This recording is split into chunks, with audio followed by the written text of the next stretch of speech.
Presidente Tribunal Recurso HTT Timor-Leste prepara ona atu Hari Supremo Tribunal Justiça.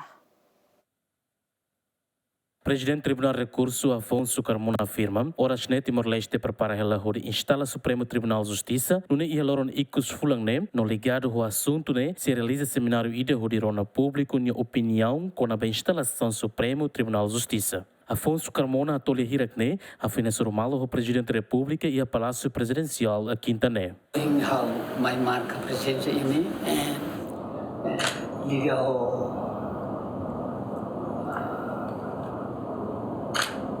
assunto lebih ia tempo ia discurso ia tomar posse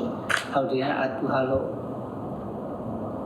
instalação Supremo Tribunal Justiça também presidente desde início presidente akar atu hari também hal ohi hal mai marca presença atu informa preparação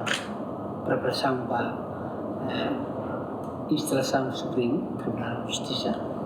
ho fase início, ho ita preparado de 30 ne, ita ho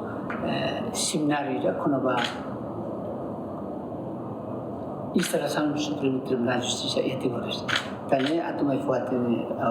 mai atau o presidente konaba preparação ne, de 30 ne, ita ati cerimônia boa tidak, liga ho recolha informação com a opinião pública para Tribunal Supremo tem que haver o lá mas kita informação pública tane atau main fuati jadi Pak Presiden kono baine e presidente desde início dia akui também buat tudo sei lá isso acontece de 30 anos ao seminário depois tudo mas não se prepara hari para legislar se não sai obstáculo para preparação ou recurso humano da ia ou já está preparasi atau prensa bagai sini